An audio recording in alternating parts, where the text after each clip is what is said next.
This is a quick guide to understanding government gang stalking. Police, firemen, EMS, ambulance drivers, security guards, citizen vigilantes using red cars, red trucks, wearing or carrying red, probably our neighborhood watch groups, are gang stalking average citizens 24/7 for years.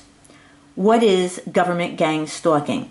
The definition given to a newswoman of the Central Coast News, KCBA.com, was, and this was actually given by law enforcement, gang stalking is when multiple people organized to systematically stalk and harass a person, whether emotionally or physically.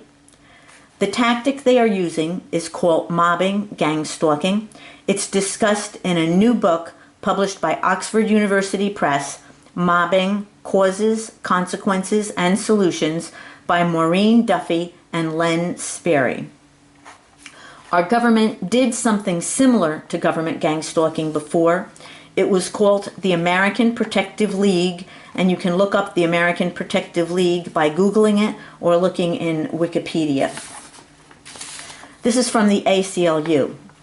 The bad news is police abuse is a serious problem. It has a long history, and it seems to defy all attempts at eradication. We've seen red squads in America before. From the May 8, 2006 print edition of U.S. News and World Report.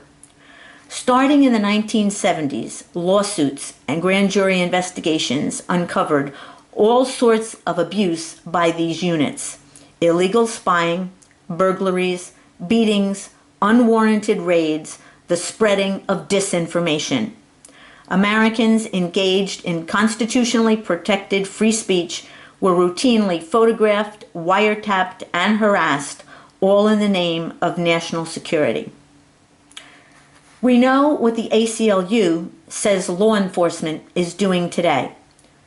Unfortunately, it appears that these old tendencies have once again come to the fore. Law enforcement agencies across America continue to monitor and harass groups and individuals for doing little more than peacefully exercising their First Amendment rights. A thorough search and review of news accounts by the ACLU reveals that these law enforcement behaviors have taken place in at least 36 states plus the District of Columbia in recent years. Americans have been put under surveillance or harassed by the police for just deciding to organize, march, protest, espouse unusual viewpoints, and engage in normal, innocuous behaviors such as writing notes or taking photographs in public.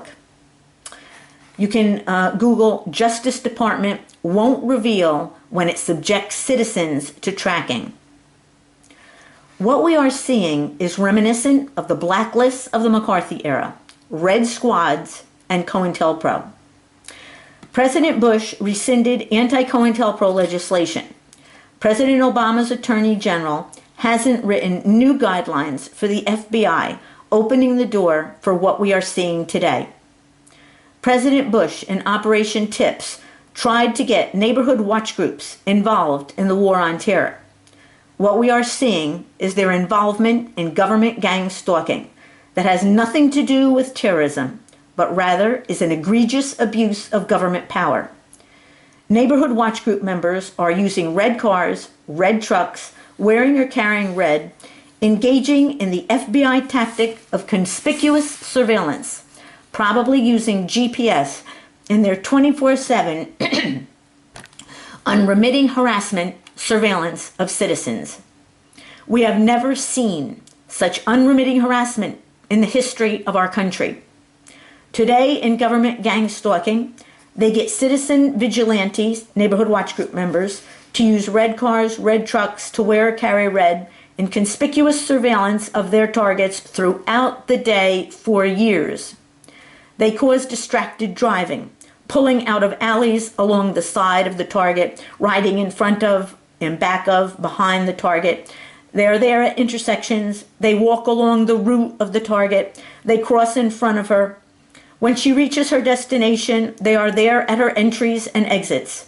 They walk in front of the target, in back of the target, parallel to the target on the street. They learn her patterns. They are there when the target arrives at typical destinations. Lieutenant Colonel Anthony Schaefer told Judge Napolitano on Freedom Watch, our government was using neuro-linguistic programming in its psych ops program. Members of the House Intelligence Committee need to ask why firemen who gang stalk took workshops in NLP that teaches anchoring after 9/11.